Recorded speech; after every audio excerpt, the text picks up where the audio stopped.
Super dope.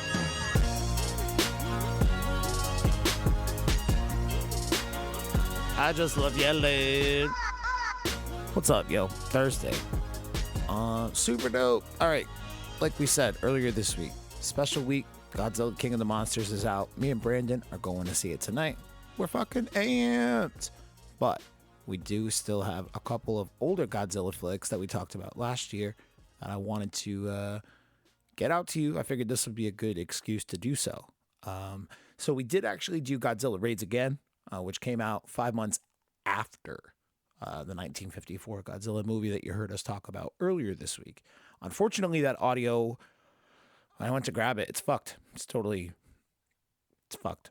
So we're skipping to the third movie we watched together, which is Mothra versus Godzilla. Very important that Mothra gets top billing here.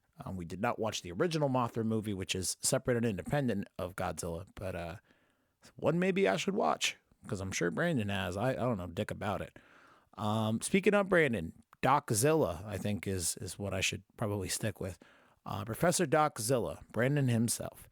Some people said that they really enjoyed the first episode of this, and they got a lot of insight on Godzilla that they definitely did not expect to get. And it was really interesting, and it actually kind of made people want to go back and watch these little movies. So mission accomplished on what we were looking to do with this. Hopefully that's enough to get Brandon to stop fighting the Revolutionary War 100 days a year and come do a Godzilla podcast with me on a semi-regular basis. So plan here is we're going to go see the movie tonight.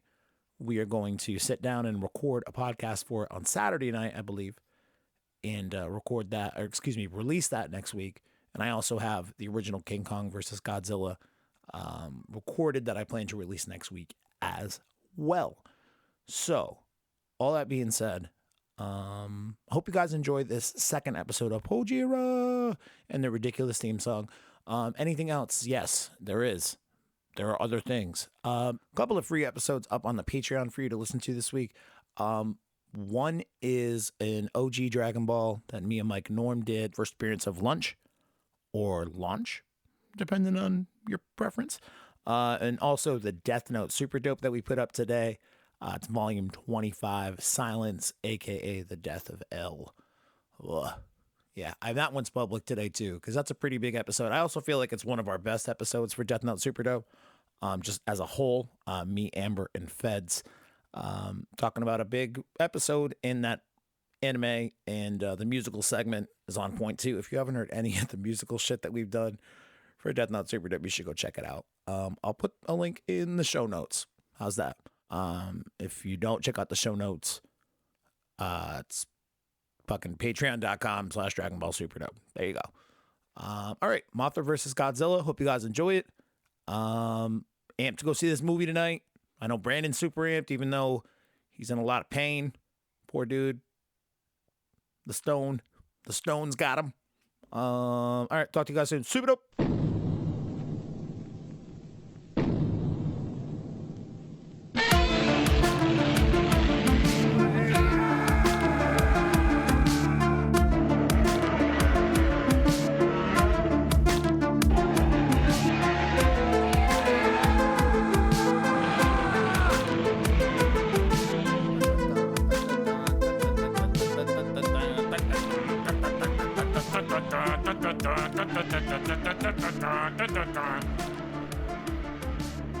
But today we watch Mothra versus Godzilla. So that song's a little bit different. It goes dun dun dun dun dun dun dun dun dun dun dun dun Pojira! Dun dun dun dun. You're welcome. That was mystical. Shake your ass. Wash yourself. That's mystical. Welcome into Pojira, the podcast where we watch Godzilla movies and then somehow talk about them like maybe Brandon's going to fucking college for it. So, my name is Kyle. Thank you for checking this out. Brandon Alio? Alio? There you go, jackpot. Brandon Alio, Doczilla in the house. The one and the only. I've only been friends with you for like I don't know, 3 or 4 years. So obviously I wouldn't learn how to say your last name properly in that time. I even leave my Godzilla toys at your house. Yeah, you left a bunch of Godzilla shit here, and I was like, hey, it's pretty cool. You brought this over for the first podcast a couple months ago. I keep many of my things at various people's houses. Well, I was like, you're going to take it back, and you're like, no. Just in case I ever have to evacuate. I had to hang up a goddamn wall scroll, man. I keep my toys like the echo base of like my rebellion in case I ever have to evacuate. You know, there's always a rendezvous. Smart. I mean, this room in itself where we record the podcast, like I got the Dragon Ball wall. Obviously, Super dope. I got the music wall because we interview musicians in here for local sounds, and now I got to start to incorporate the Godzilla shit. 3 podcasts. It's like, pick a goddamn theme and go with it. She's fat, she's thin, she's fat, she's thin, she's fat, she's thin. Goddamn, pick a body and go with it. Old SNL skit about Oprah. No? I quit. Yeah, me too. But we watched Mothra versus Godzilla today, and it's important that Mothra gets top billing in this. So we've watched these movies a little bit out of order, in that we didn't watch the original Mothra film. So, what? You missed one. Oh, shit, I didn't introduce you at all. I'm sorry, I got so caught up. Jesus Okay. Christ. I'm like trying to give you subtle hints. That's not subtle at all. Just be like, point at her. I was. Jesus. With my eyes. I'm just going to sit in the corner and be ignored. Shannon Tolles. Back on the podcast with us. Yep. She's like the blank slate for this podcast. Guess who's back? Shannon Tolles. No. Podjira. Given Pojira. Pojira. So Shannon's back. She's like the for us on this podcast, because Brandon's obviously, doctorate level shit. He basically wants to be Godzilla. I took a course several years ago at University of California, Berkeley on Kaiju-Eiga. Fuck off. That's not a real thing. You did that? I didn't, but it is real. Okay. Well, now I'm mad that it's real and you didn't do that. Fuck off. You didn't do that? I took an independent study. This is the 4th movie we've watched. So Yeah. To know that this exists now in the 4th episode and you haven't gone to do it yet, that's not cool. I took an independent study. What the fuck does that mean? You watched a bunch of Godzilla by yourself? And I did a lot of research. Goddamn right you did, nerd. But we watched Mothra versus Godzilla today. So again, we kind of went a little bit out of order in that we did not watch the original Mothra film. Correct. So this film is interesting because, like the King Kong movie that we watched last, King Kong versus Godzilla, this also brings another monster into the Godzilla canon. And this would be technically the first Toho Kaiju-Eiga canon introduction, where they take 2 independent series and now merge them together. So basically, what year did this movie come out, Brandon? This will come out in early 1964. So this is 2 years after King Kong versus Godzilla. They've decided to reignite the series. There is a failed attempt, or at least failed idea, to follow up with King Kong versus Godzilla with an immediate sequel. Very loose translation. Literally, it would have been called Continuation King Kong versus Godzilla. Rather than complete that series, they decided to introduce a prior canonized monster, Mothra. So the reason they didn't do King Kong Part 2 right away is because probably issues with the rights to King Kong? Or? Probably, or not so much the rights, but probably the funding to acquire or continue acquiring said rights. Because they're expensive. Yeah. Yeah. So instead, a substitute monster is brought in.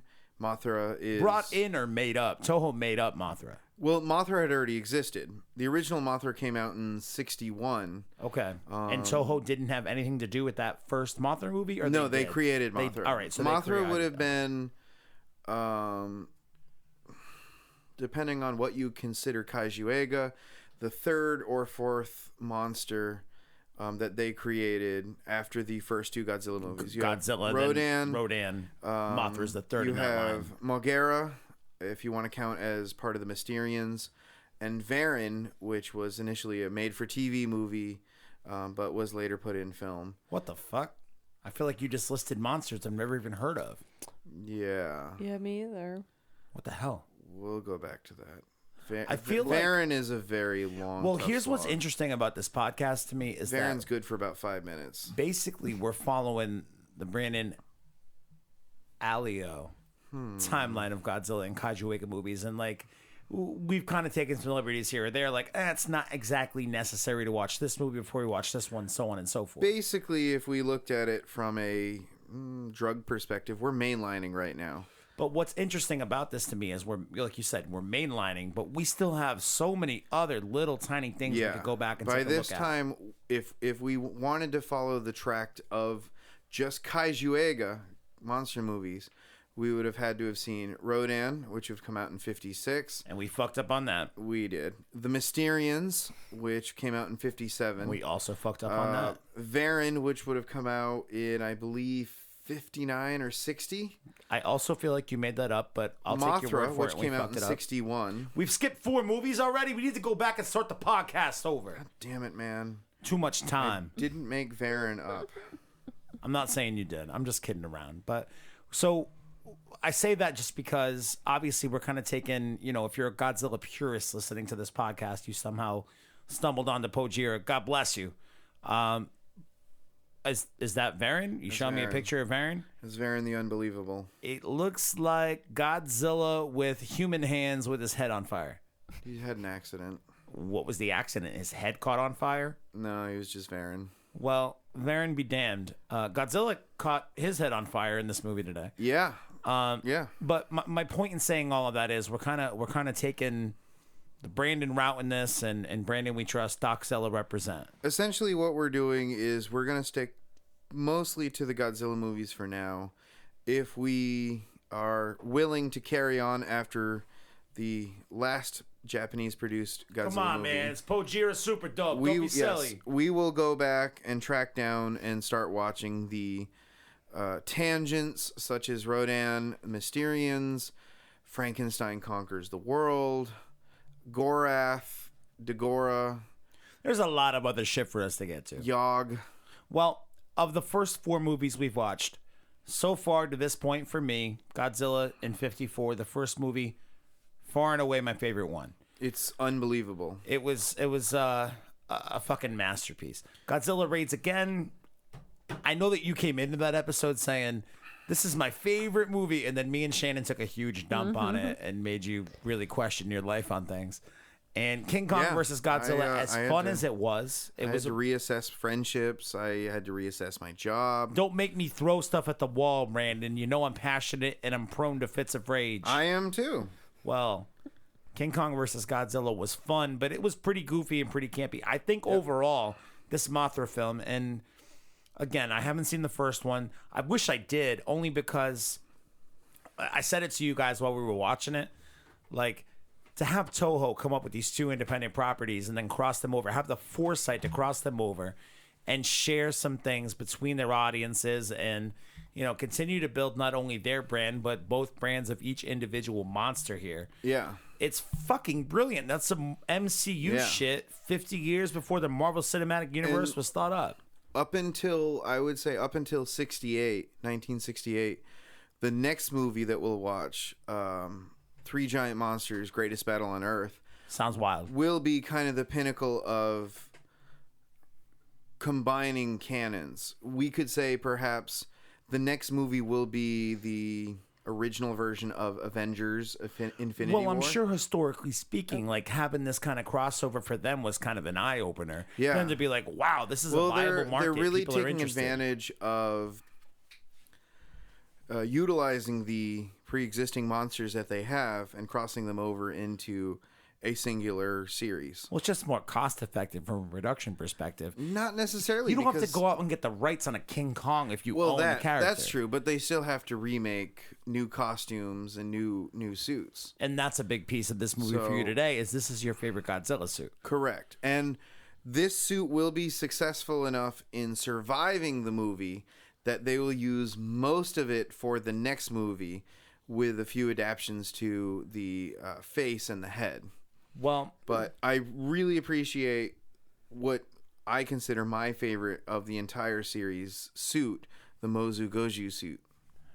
Mozu Goju. Yeah. So Write that shit down in my dictionary. What they will do by today's standards is to separate the difference in suit designs rather than say, oh, well, this is the 5th, the 6th.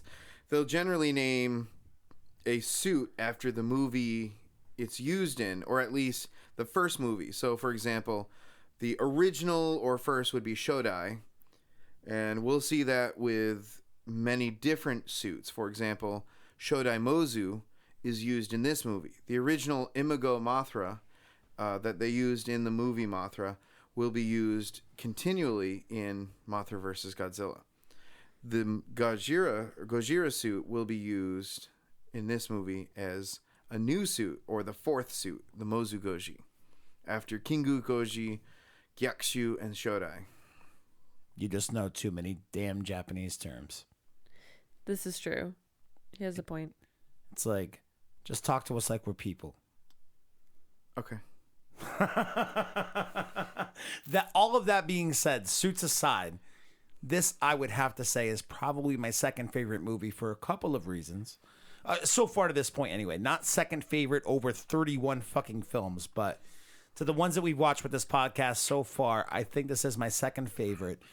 Not only is it cool to have the crossover, not only is this one of the few Godzilla films I'd watched during my childhood and had weird fucking vivid memories of the two twins from Infant Island singing songs throughout the movie and thinking that was weird as hell. Shobijin. Please keep in mind that I had a VHS dub, so we watched the sub DVD today. Yeah. I was a little bummed because all of those beautiful songs that are written throughout this are not subtitled. So I don't know what the fuck they're singing unless they're singing Mothra. I'll have to try and track down a translation of I'm them. glad when they sing Mothra, they give the Mothra sub on the screen, but anything else they say, I do not get a sub for. True. But this one to this point for me has been my second favorite, just because you get that awesome crossover with another monster of industry in terms of Toho properties with Mothra. Oh, definitely. For the first time, it's like the first real kind of crossover outside of that King Kong thing. The King Kong is a little bit diluted to be in that it wasn't made by Toho. They had to a natural spend crossover. Yeah. Yeah, exactly. So for them to be able to have these self-contained crossovers within this world is really, really cool. And as a historical side note too, History nerd. The destruction scenes in this movie are pretty good. They're very well thought out. They're very well planned. And Toho was very smart that when they were preparing this for American theaters, there is an entirely scene created just for American theaters where the United States Navy comes in. They always got to stick their dick in everything. Basically. Brandon doesn't know how to react now. Okay, I fuck you continue. up. Did I fuck you up? I said the United States Navy sticks their dick in everything. They always go from port to port. Oh. Is that a butthole joke? No, it's an Austin Powers joke. Oh, well. Only sailors wear condoms. You know, they go from port to port. Anyway, for American audiences, there is an extra scene included that we don't see in the Japanese version where the United States Navy comes in. Of course. Off the coast, off the beach, with their new Frontier missiles guaranteed to destroy Godzilla. And wait a minute, the United States Navy steps in the English cut of this movie, yes, and they're like, we're about to end this Godzilla bitch. It wasn't filmed by American producers. It was refilmed or reshot by the Japanese Toho to include in American theaters. Holy shit. Talk about some mind games, no? Yeah. So, like, hey, what's up, Mr. Big American Man? No. It wasn't done as to fuck with the Americans. No, it was done to cater. Yeah, exactly. Yeah. Cater, pander, same thing. So, but I think overall, you know, there's great scenes where the military's frustrated. They know that it's not going to necessarily work. There's definitely scenes where it's like, look, we need to lure the monster from the city to minimize the death and destruction. And by this point, when they bring that up in the movie, it's already like a foregone conclusion. We don't really have the ability to kill this thing. We have one chance by injecting 30 million volts into him. And even that, and we said it while we were watching it too, In the 54 film, they're talking about 1 million volts. And now they've upped it By to the 30. fourth film, they're talking about 30 million volts. They're covering Godzilla in metal nets, metal on metal on metal nets, and electrocuting with 30 million volts. Easy Anvil. Hey, take it easy. Easy Eagles. Fuck, Brandon! When you do that, I forget what I'm going to say next. Go ahead. No, I can't go ahead. That's the thing. No.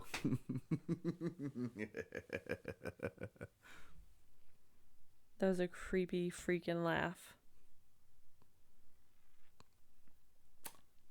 I remember now. See? That's what happens with your fucking dad jokes.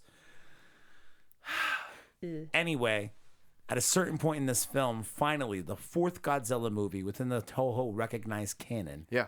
And they say, yeah, we really don't... like, we have this plan to try to kill him. Yeah. But realistically speaking, let's get the lights set up. Let's try to guide him away from the city back to the ocean. And that's really the first time where they kind of admit, like, this is something that's beyond our control. The best we can do is try to manage the crisis. Yeah. Yeah. No, and, you know, going into this film, I did a little bit of research, but, you know, sometimes just watching it through a different perspective, you know, being kind of, all right, I'm going to try and listen and look to everything. It was really interesting that they did bring up subtle hints of nuclear proliferation again. Yes, for the first time in a while. Yeah, the victim being Infant Island. Well, when they go to Infant Island, the first thing they see is like that kind of, and I don't know if that's like a nod to Rodan or what, but there's like that weird turtle in the background that looks huge. No, Gamera doesn't come yet. Gamera's first movie's not until 66. Shit, did I just confuse Rodan and Gamera? Yeah. God damn, they're not the same person? But the cinematic kind of idea was that, you know, this island has been so messed up with, you know, nuclear tests that, you know, things have been destroyed beyond any possible recognition. And even the natives of Infant Island reinforced that same kind of thing. And that was brought the hellfire from God or something. That was really interesting to kind of experience, because at that point it's like, oh, the skeletal turtle is sad. This is kind of a slow scene where they try and argue to request Mothra's help, but I didn't really pay attention to the minute dialogue at the, you know, beforehand. You mean with the natives on the island? Yeah. So for them to kind of reincarnate this nuclear destruction, and, you know, we don't trust you Westerners, almost. That's kind of the message delivered, you Westerners. But they put it, at least in this sub that we watched today, as outsiders. Yeah, you know, that we don't trust you because you've unleashed this terrible, terrible thing upon us. And you did this to me! You cannot be trusted for the destruction. And it's almost, bear with me, almost puritanistic. Where, you know, if you look at, say, England in the late 1500s. You're always about England. You're always about religion. You History. weirdo. All the history. What, did you go to history school, you fucking nerd? No, I'm just kidding. Go ahead. He is a fucking nerd. Next subject. No, go ahead. England in the late 1500s, early 1600s, to some was so corrupt beyond recognition that the only way it could survive was through God's devastation. And sounds like a country I know. and so the islanders have been inflicted with, say, beyond God's destruction, that the people who have done this upon them have become so corrupt that, you know what, if Godzilla destroys everything, maybe that's a good thing. Yeah, because you have become so morally corrupt and so terrible that the world may genuinely be a better place if you no longer are part of it. Exactly.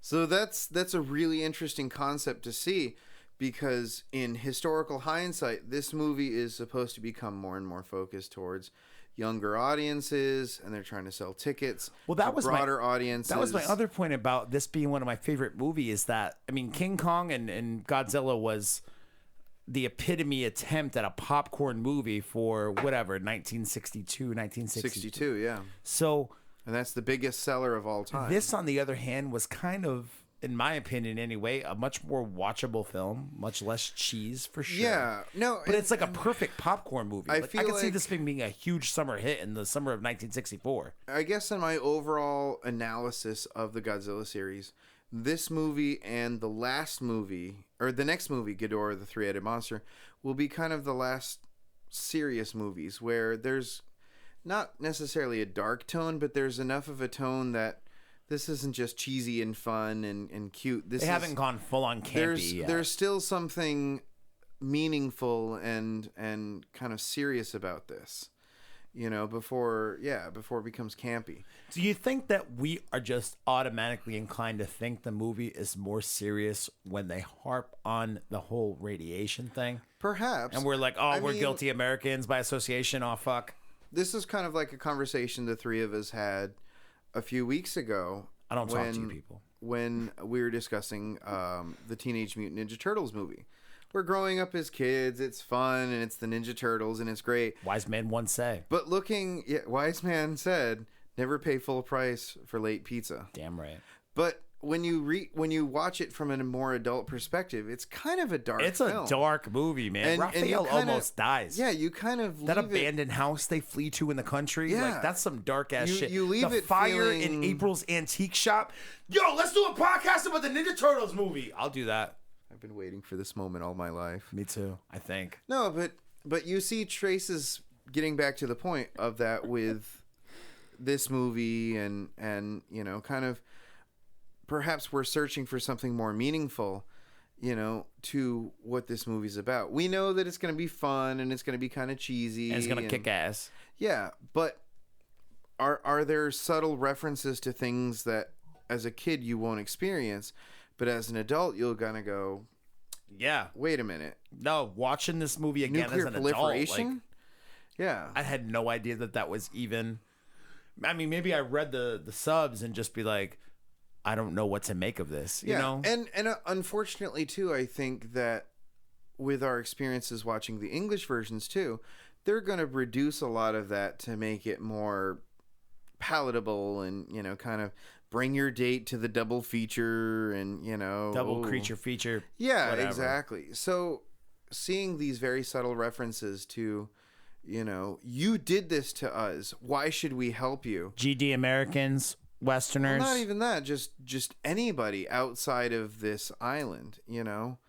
And the twin fairies, the Shobijin, are like, look, this little garden here is all that's left keeping us alive. I don't really understand how those two little twins are in charge of all of the Mothra. I mean, in charge of Mothra, in charge of the egg. Yeah. But yet they're on an island among normal sized people. Yeah. I don't understand that.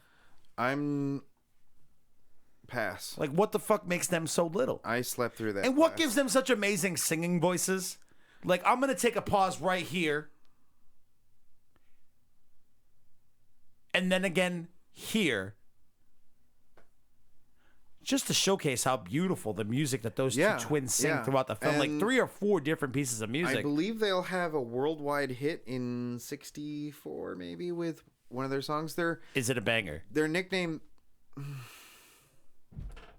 What the fuck, dude? I'm getting aggravated. I know why the door is getting slammed, and that makes me more aggravated. All right. Is it a banger?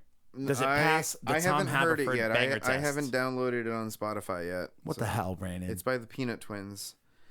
Anyway, That's what they're called? yeah. The Peanut Twins? Are they actually like small people? No, they're twins. They're but normal sized people. Okay. Yeah. That's That's like what some I thought, Fusion but I Net was shit just They, like it was checking. it was their high tech special effects of the time that they used a lot of. I guess they would use blue screen, where they would superimpose one scene onto another. Oh, I see. So, Yeah. for example, like when they're in the hotel room, they probably made a life-size set of big furniture. But when, you know, they're trying to be attacked by Happy Enterprises, you know. Or there's like another scene with them on the beach, and the Yeah. 3 people from the news organization Yeah, are standing exactly. over like this little rock Exactly. log thing, and the 2 twins are down there, superimposed on those scenes, no doubt. Yeah. And, you know, to me, what really makes this movie enjoyable, one of my favorites, besides the Mozu Goji suit, is the cinematography and the destruction scenes that are pretty well calculated. Except for the mistakes that you pointed out. Exactly. So Which were all awesome. There's at least one great. Not only, well, here's the thing.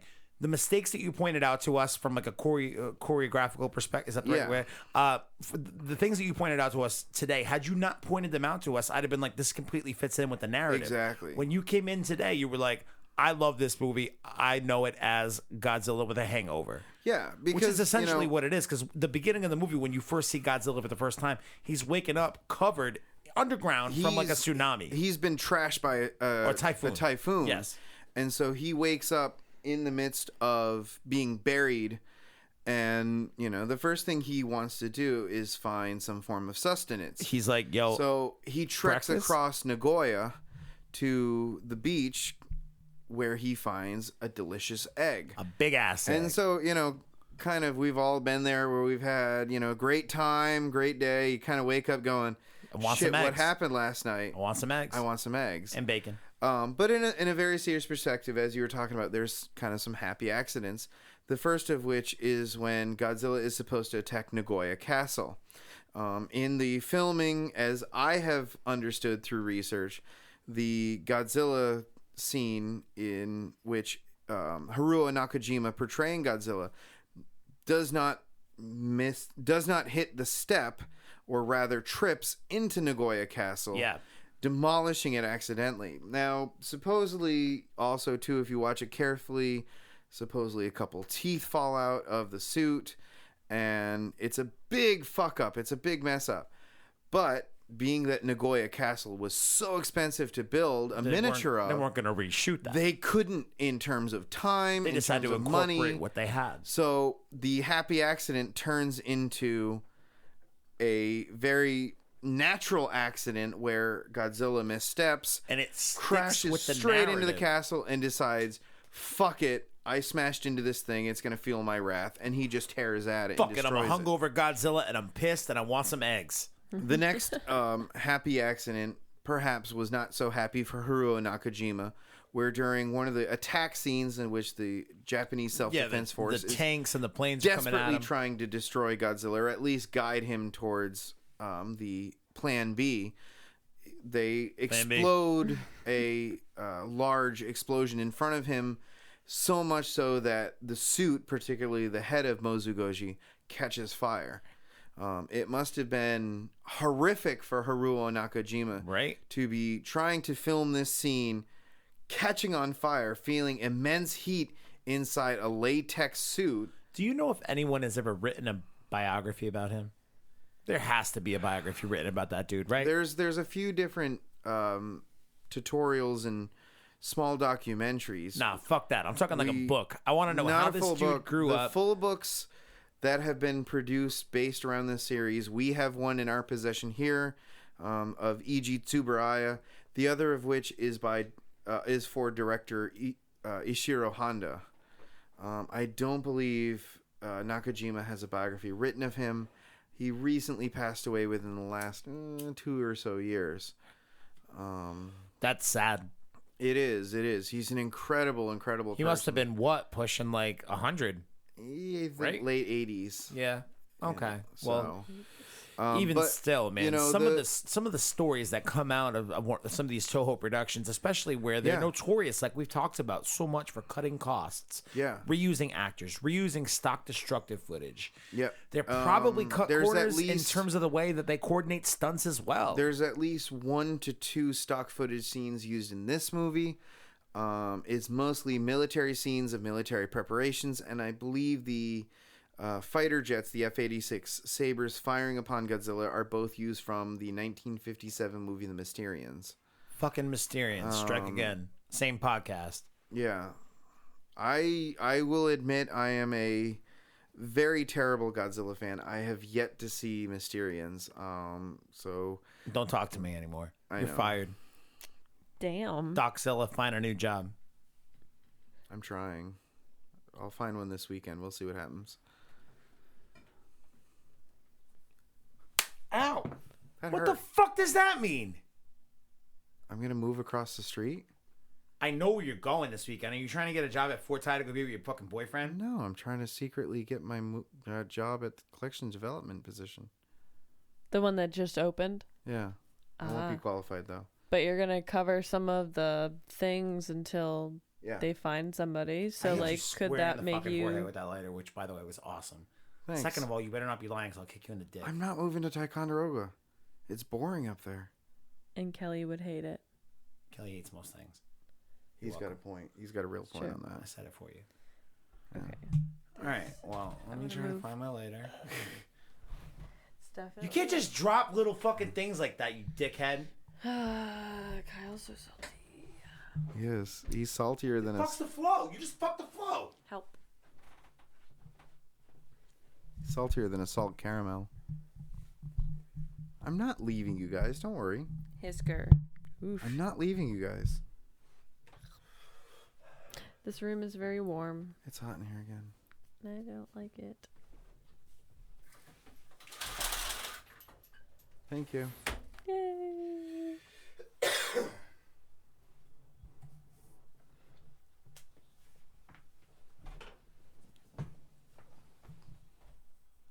God damn it, Brandon. Made me throw my lighter. I hate you. I hate you, my love. I love you though. It's okay. It's gone. Most of the impact of the lighter hit my Did you need that lighter? part. To light anything else on fire, I do. Do you not have another lighter? Kyle. Wait, don't move. Don't. You'll crush my hand. Don't. I have lighters in my car. I do too. Anyway, what's next? What do we got? I think we barely talked about Mothra. Okay. Let's go on that. So, having not seen the first Mothra movie, I wasn't really sure what the narrative was going to be, because the movie opens up where they find this egg and they try to turn it into the fucking crux of some amusement park opening. Happy Enterprises. Happy Enterprises. Rest in peace. Mainly because Godzilla fucked it day up. But I didn't really know what the narrative of, the origin of Mothra looked like. So I wasn't sure, like, am I about to watch a new Mothra be born, much like a second Godzilla came back with Godzilla Raids Again? Because in the first 54 movie, that Godzilla gets eradicated by the oxygen destroyer. So essentially, the Mothra versus Godzilla movie will be technically a direct sequel to the original Mothra, where the twin fairies are captured on Infant Island and taken back to Tokyo. Shit. The larva, Mothra, is dispatched to Tokyo to rescue them. Basically, as they hint that will happen if the egg hatches, Mothra's intentions are good, but it will destroy everything in its path. Mothra will then go to the center of Tokyo, where it will cocoon itself and turn into its imago form. And that's the giant form that we saw today. The moth form, as we know. So in the first Mothra movie, it starts off much like we saw today when the twins hatch out of the egg as a larva. Correct. And then at the end of the film, Imago Mothra will rescue the Shobijin, or the twin fairies. So it runs around the first half of the movie as a larva, fucks things up because it's just kind of what it's meant to do. And then it cocoons itself, hatches into Imago? Yeah, Imago. Imago Mothra. Is that like its form, or like that's okay. That's essentially its translation of its moth form, its flying moth form. So what we see now is an aged Imago Mothra who has reached its maturity. It has now surpassed its maturity. I was going to say, how much time, if you know this, how much time is supposed to have elapsed between that first movie and this movie we watched tonight? If you follow the terms of time, 3 years. 3 years. So what has now happened is when the individuals of Japan have arrived in Infant Island, Mothra's imago form has lasted 3 years. Perhaps that is long enough where it is reached past its maturity level. It has now found its resting place to essentially die. It has buried its egg for the next Mothra or Mothra to be developed, and it has now reached its point where it has to die. And they even mentioned that earlier in the film. If Imago Mothra is to leave this island, it will not die in its resting place. Yes, it will not come back. Mm-hmm. And that's fucking morbid as hell, but still it has to go out and protect its egg. Yes. Assuming that's the motivating factor. It has to be, right? Because the twins, that's the motivating factor, is getting the egg back. And the plea by the reporter and his photographer and the scientist that, you know, both good and bad people of Japan and the world will suffer terribly if Godzilla is continuing its rampage. And that's one of the more interesting parts of this movie to me, is the appeal that the lady photographer makes to whomever the hell is in charge of the red people on fucking Infant Island. And basically she goes on that diatribe about, yes, there are bad people out there. There are good people out there that are currently dying by Godzilla's hand. We need Mothra in order to be able to combat that. You have to lend us this help. It's only right. And like the leader, I don't know if they've got like, I feel fucking weird calling them the red people. That's probably not the best. The inhabitants of Infant Island. The inhabitants of Infant Island. God damn, that's a long fucking title. But the leader of the inhabitants of Infant Island. Ooh, nailed it. The natives. Just say the natives. I don't want to say the natives either. I feel like that's a whole different kind of racist. Well, they're indigenous to the island. Either way, he very bluntly says, no. Yeah. Fuck you. Go away. Yeah, no, you guys have brought this type of destruction to us in the first place. It's the things that you guys have done in the past that have even allowed Mothra and Godzilla to exist. And the whole plea, and I don't know if you can speak to this at all from a historical perspective, but the entire plea from the lady photographer about all men are equal, no man is above God. There are good and bad people throughout the world. Even bad people deserve to live. And basically, you know, try to justify their existence, or however you want to put it, with whatever kind of, you know, moral high ground that she tries to work in there. But ultimately, the leader of the, what the hell did we say? The natives inhabitants of Infant Island. Eventually, he agrees to let Mothra go. Well, and I don't think he necessarily gives the final say. The twin fairies will plead with Mothra through song to... I wish we had subs on the song. To sacrifice... Oh, the song's right now. My point is, I don't know if there's any kind of like religious context as to what the general consensus was, or what the popular religions were in the 60s in Japan. It'd be Shinto, I believe. I don't know what that means. But the fact that she's appealing to God and no man being greater above God, do you think that that was how they translated the script for the subtitles? Or do you think that that was expressed within the natural dialogue of the Japanese? I think it was natural. I think it was a clear translation. That's interesting. Yeah. I mean, if you really want to get in depth, what would you consider God? You know, because I would assume... Are we doing this? So you want to go there? No, No, I would assume definitely not. through my basic knowledge that the God would also be the emperor.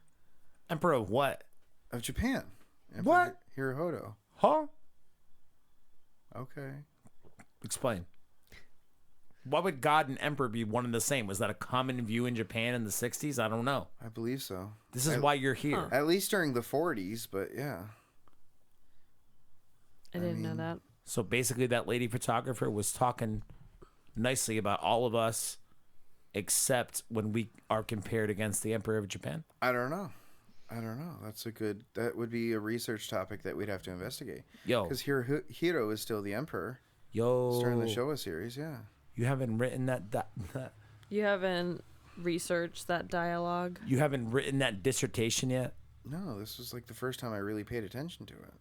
Well, Damn. when the egg hatches and the twin larvae come out, I didn't expect that. I wasn't sure if they were going to come out as full-grown Mothra or what. And then they'd be larvae. Yeah, so them squirming around the city must be more of a callback to the first Mothra movie, where the first half of it really is just about the larva going around fucking up Tokyo before eventually it transforms. And, you know, the I guess you could almost also compare it to a very David and Goliath story, where the Imago form is already weakened as it's dying, but it still goes out and fights with all its might. It uses its best weapon possible, its poisonous powder. Yep. which seems to have little poisonous to no powder in conjunction with those crazy winds just keeping Godzilla pinned down. It takes a direct hit from the atomic breath. And from the scale, I don't know if you can speak to this at all, but from the scale, it looks like Mothra is much larger, considerably fucking bigger than Godzilla. Mothra's wingspan is around 300 feet. Wow. Godzilla at its height is 164 feet or 50 meters. Wow. So like double. Yeah. Ish. You can. Well, that makes sense as to how those gusts kept Godzilla down. I believe it's Mach 3 that Mothra is able to produce. Jesus. Yeah. You would know that off the top. But no matter what. In vain, it desperately tries to destroy Godzilla. It stands little chance once it receives a direct hit from its atomic breath. It burns the wings and it burns flies the away. wings. It's nothing left than a...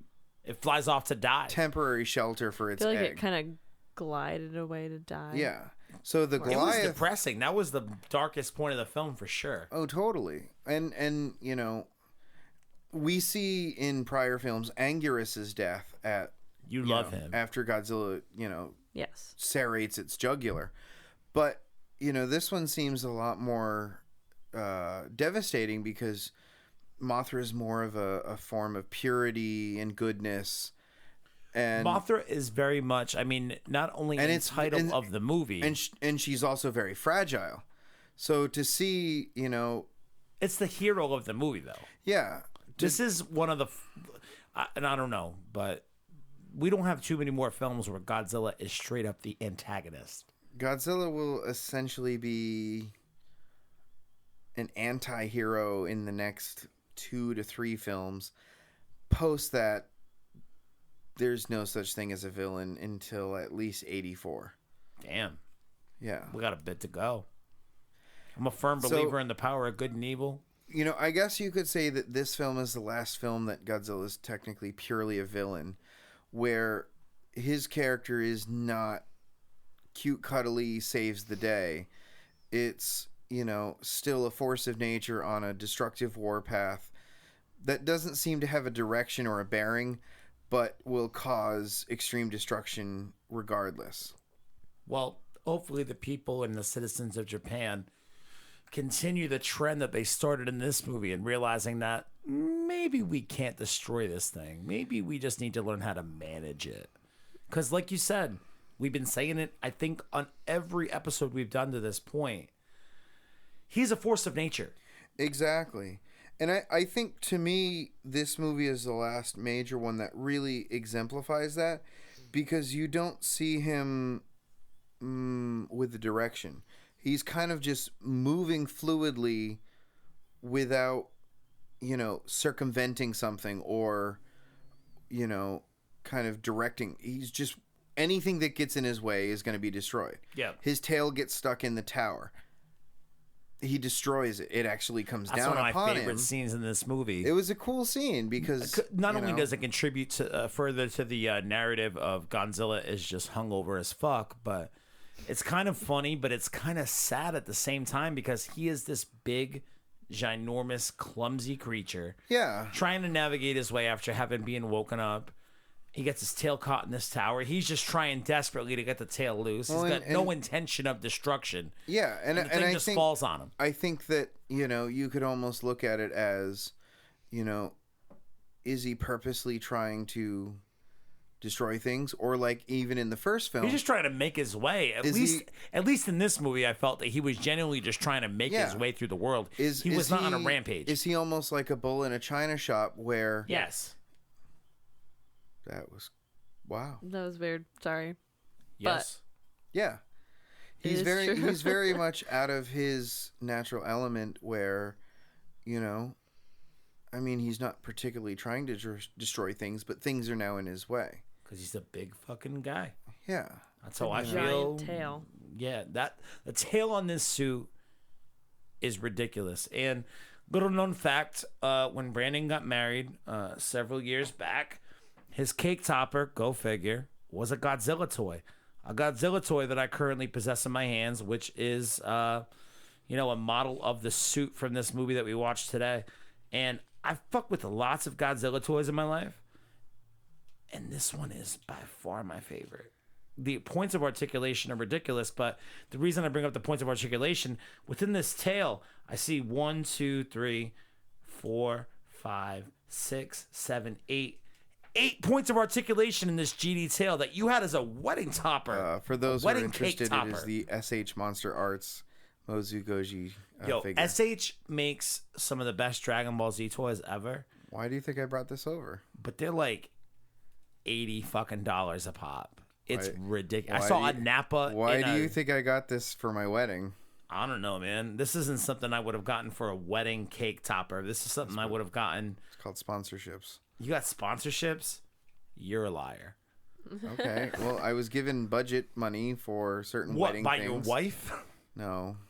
I'd rather not say, but yes. You always have all these secretive things going on, Brandon. Always. Always. Secretive man. Those who helped sponsored it aren't living anymore. Oh. Way to make it sad. Anyway. All right, Brandon. So I was able to acquire that particular figure for. Imagine if he just stood up straight on his tail like that. Oh dear. And bounce on it like a kangaroo Bonk. or Bonk. Tigger. Bonk. Like Tigger. That comes 2 movies later. Yeah, I'm waiting for Bouncing the Goofy on its Godzilla tail? shit to happen. Yeah. The Goofy Godzilla stuff is really what kind of made me excited to do this podcast in the first place. I knew the first few would be, I don't know if heavy's the right word, but at least worthy of discussion, you know? As things continue to get a little bit goofier and campier and they start to try to appeal to a broader, younger audience, that's when I feel things are going to get... that's when I feel things are going to get a little bit, I don't know, just more fun. Like, we'll have to talk less about how the Americans bombed Japan and more about how Goofy Godzilla is when he kicks some fucking other huge monster through a building and then celebrates by jumping up and down several times and doing a victory pose. Dabbing it out, basically. Yeah, essentially. Well, and you know, I think this is where... You know, we see a crossroads where, you know, they're definitely making the movie a little bit more lighthearted. You don't see too many violent scenes. You know, there's the guy buried in the rubble afterwards. Oh, save the children, save the children. But it's definitely not the major destruction we saw in the first film. You know, we also don't see... we see some damage, but we don't see, like... massive scenes of devastation. Yeah. A few things are broken up. There's, you know, some action shots. So there's definitely a lighthearted view, you know. And as we progress, it's going to become easier and easier. And, you know, there's definitely going to be, I guess, so silly choreographed that I'll just be laughing for 25 minutes straight through the podcast. Exactly. Can't wait for that. You know, this film will slowly start making a departure where major vestiges of seriousness are going to be withdrawn. This is a serious word. Vestige. Vestiges, plural. Jizz. In terms of Mothra versus Godzilla and how you rank it, Brandon, like I said, of the 4 that we've watched to this point, this is my second favorite after the original in 54. Yeah. I mean, I don't want you to rank it out of the 4, but out of all of the Godzilla films that you've watched, which is, you know, majority. All of them, yeah. Where does it rank for you? Does it rank in your top 5? Number 1. What? Number 1, number 2. This is really your top 1, top 2? Probably, yeah. Fuck yeah. Yeah. I really liked this movie too. It was entertaining, and not but because of the fight, because the fight's what, a minute or 2 long? Yeah, it's not super long. I like it because I feel that, you know, there's a lot of cool, just focused Godzilla scenes. I really love the suit. I feel like the suit has so much definition in its facial expressions. Well, Shannon said it as we were watching it. Like, for whatever reason, I don't know if it's a cinematography thing, but the suit is much more well lit in this movie. You can see the details on it way more. And I think that contributes a lot to why, at least to this point, it's my favorite suit. Like, if I'm feeling the urge to watch a Godzilla film...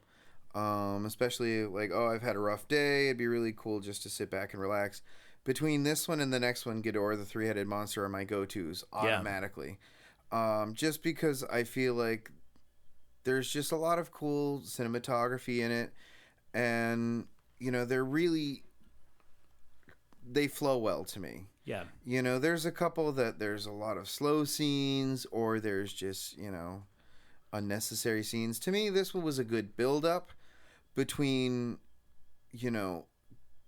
Godzilla's rampaging across Japan. What are we going to do? We need to find a solution. This is the first time where they kind of... They try to fight fire with fire. Besides, let's meet King Kong and Godzilla. Hopefully they kill each other. They try to fight fire with fire. This is, look, we know that it's going to be a long shot, but perhaps we could plead for help.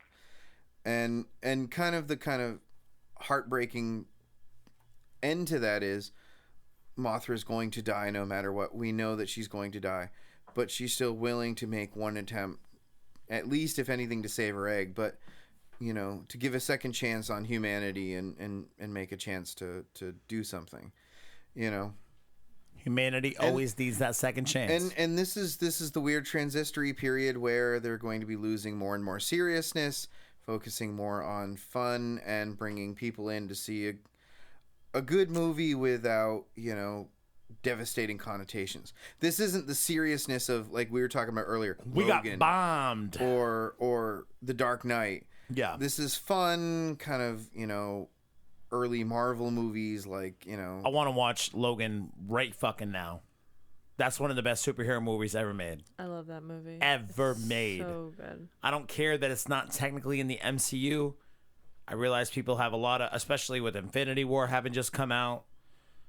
Logan is one of the best superhero movies ever fucking made, so much to the point that I feel that it transcends the genre of superhero flick.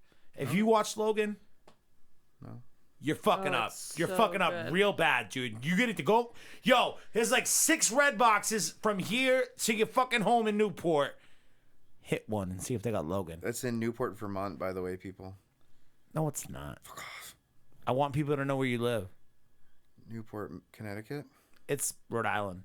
Shit. You realize I edit these, right? They don't just go live. Bad pictures of me show up on Instagram. I don't trust anything.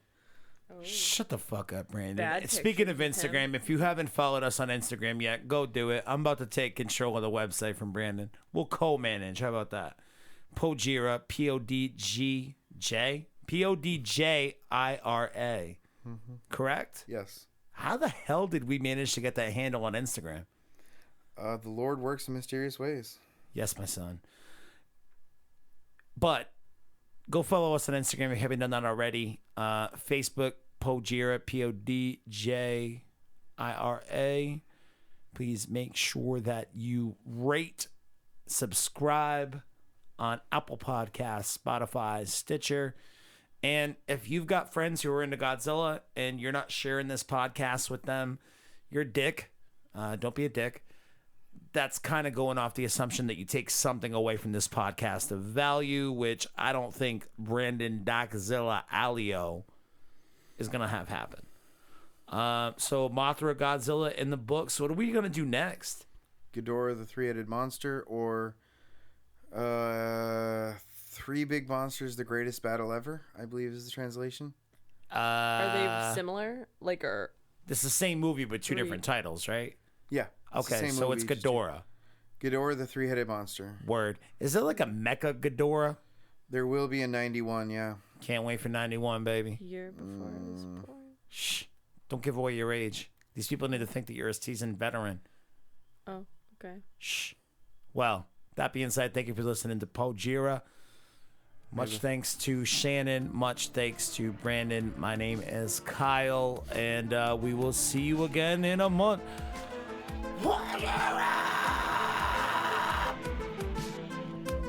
I seriously can't even bring myself to listen to myself from a year ago. Woof. I'm so annoying. Anyway, hope you guys enjoyed Mothra versus Godzilla. Me and Brandon are going to enjoy King of the Monsters tonight. Pretty amped. And hope you are able to go see it. We will have a big spoiler discussion up on it next week. But until then, Podjira! Boop-a-doop.